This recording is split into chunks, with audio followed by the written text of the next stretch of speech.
ATM ಮಿಷನ್ಗೆ ಹಣ ತುಂಬಿಸಲೆಂದು ಬಂದಿದ್ದ ವಾಹನದಿಂದಲೇ ಹಾಡಹಗಲೇ 50 ಲಕ್ಷ ರೂಪಾಯಿ ಹಣವನ್ನ ಖತರ್ನಾಕ್ ಕದೀಮರು ದರೋಡೆಗೈದ ಘಟನೆ ಉಪ್ಪಳಪೇಟೆಯಲ್ಲಿ ನಡೆದಿದೆ. ದರೋಡೆಕೋರರು ವಾಹನದ ಗಾಜನ್ನು ಪುಡಿಗೈದು ಹಣವನ್ನ ಎಗರಿಸಿ ಪರಾರಿಯಾಗಿದ್ದಾರೆ. ವಾಹನದಲ್ಲಿದ್ದ ನೌಕರರು ವಾಹನವನ್ನ ನಿಲ್ಲಿಸಿ ಎಟಿಎಂ ಮಿಷನ್ ತೆರೆದು ವಾಹನದಲ್ಲಿದ್ದ ಹಣದ ಬಾಕ್ಸ್ ತೆಗೆದುಕೊಂಡು ಹೋಗಲು ಮರಳಿ ಬಂದ ವೇಳೆ ವಾಹನದ ಗಾಜು ಪುಡಿಯಾಗಿತ್ತು. ಪರಿಶೀಲಿಸಿದಾಗ 50 ಲಕ್ಷ ರೂಪಾಯಿ ಇದ್ದ ಬಾಕ್ಸ್ ನಾಪತ್ತೆಯಾಗಿದೆ. ಖಾಸಗಿ ಏಜೆನ್ಸಿಯ ವಾಹನದಲ್ಲಿ ಹಣವನ್ನು ತಂದು ಎಟಿಎಂ ತುಂಬಿಸಲಾಗುತ್ತಿತ್ತು. ವಾಹನದ ಗಾಜನ್ನು ಒಡೆದು ಈ ಕೃತ್ಯ ನಡೆಸಲಾಗಿದೆ. ಮಂಜೇಶ್ವರ ಠಾಣೆಯ ಪೊಲೀಸರು ಸ್ಥಳಕ್ಕೆ ಆಗಮಿಸಿ ತನಿಖೆಯನ್ನು ಆರಂಭಿಸಿದ್ದು ವಾಹನದ ಚಾಲಕ ಮತ್ತು ನೌಕರನನ್ನ ವಶಕ್ಕೆ ಪಡೆದು ವಿಚಾರಣೆಯನ್ನ ನಡೆಸುತ್ತಿದ್ದಾರೆ. ಸಮೀಪದ ಸಿಸಿ ಕ್ಯಾಮೆರಾ ಮೂಲಕ ಮಾಹಿತಿ ಕಲೆ ಹಾಕಲಾಗುತ್ತಿದೆ ಎಂದು ಪೊಲೀಸರು ತಿಳಿಸಿದ್ದಾರೆ.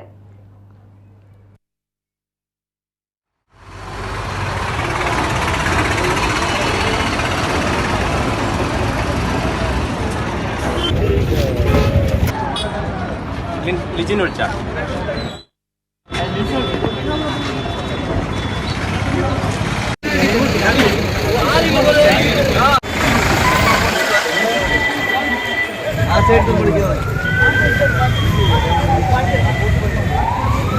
ഒരു മിനിറ്റ്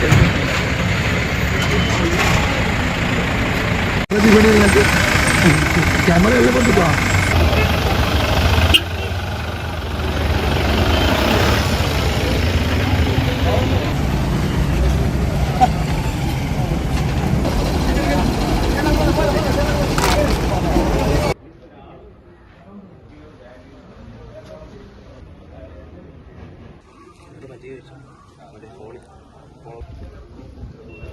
ബോക്സിൽ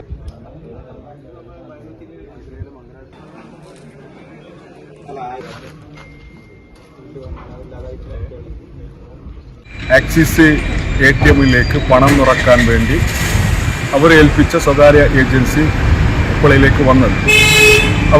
അവരുടെ എല്ലാ സെക്യൂരിറ്റി സംവിധാനമുള്ള വാഹനത്തിലാണ് അവർ വന്നിട്ടുള്ളത്. അവരുടെ പണം സൂക്ഷിച്ചു വെക്കുന്ന ആ ലോക്കറിൽ നിന്നും പണം എടുക്കുകയും അവർ ഇരിക്കുന്ന ഇരിപ്പിടത്തിൽ ആ പണത്തിൽ നിന്നും 2 കെട്ട് 50 ലക്ഷം രൂപയുടെ 2 കെട്ടുകളാണ്, നോട്ടുകെട്ടുകളാണ് അവർ ആ സെക്യൂരിറ്റിയിൽ നിന്ന് എടുത്തത്. എടുത്ത് അവരത് സീറ്റിൽ വെച്ച് അതിൽ ഒരു കെട്ട് എടിഎമ്മിലെ കൗണ്ടറിലേക്ക് കൊണ്ടുപോവുകയും അവിടെ നിറക്കുന്ന സമയത്താണ്, എടിഎമ്മിലേക്ക് ആ എമൗണ്ട് നിക്ഷേപിക്കുന്ന സമയത്താണ് ഇവിടെ ഈ ഒരു വലിയൊരു നാടിനെ നടക്കുന്ന റോബറി നടന്നത്. അതിൻ്റെ അകത്ത് ക്യാമറ ഉണ്ടെങ്കിൽ പോലും അത് വാഹനത്തിൻ്റെ കീ ഓൺ അല്ലാത്തത് കൊണ്ടാണ് ആ ക്യാമറയിൽ ആ റോബറി നടക്കാതെ പോയത്, മോഷണം ചിത്രീകരിക്കാതെ പോയിട്ടുള്ളത്. അവരുടെ 50 ലക്ഷം രൂപയാണ് അതിൻ്റെ ആളുകൾ പറയുന്ന 50 ലക്ഷം രൂപയാണ് നഷ്ടപ്പെട്ടിട്ടുള്ളത്. ഇതിൽ 2 ഉദ്യോഗസ്ഥന്മാർ മാത്രമേ ഉണ്ടായിരുന്നുള്ളൂ, ഒന്ന് ഡ്രൈവറും ഒന്ന് ഉദ്യോഗസ്ഥൻ. സാധാരണ രീതിയിൽ ഞങ്ങളൊക്കെ കാണാറുണ്ട്, അവിടെ ഒരു പോലീസ് അതിൻ്റെ ഒരു സെക്യൂരിറ്റി ഉദ്യോഗസ്ഥൻ ഉണ്ടാകാറുണ്ട്. പക്ഷേ ഇന്ന് അത് വരുമ്പോൾ സെക്യൂരിറ്റി ഉദ്യോഗസ്ഥന്മാരില്ല. ഞങ്ങളത് അന്വേഷിച്ചപ്പോൾ പറഞ്ഞു കുറച്ചു കാലമായി ഇല്ല എന്ന്, കമ്പനി സ്ഥാപിച്ചിട്ടില്ല എന്നാണ് അറിയാൻ സാധിച്ചത്. ഇപ്പോൾ മോഷണത്തിൻ്റെ ദൃക്സാക്ഷികളോട് അന്വേഷിച്ചപ്പോൾ പറഞ്ഞത് ഒരു ആളാണ് ഈ മോഷണം നടത്തിയത്, ഒരു ഓട്ടോ ഡ്രൈവർ കണ്ടിട്ടുണ്ട്.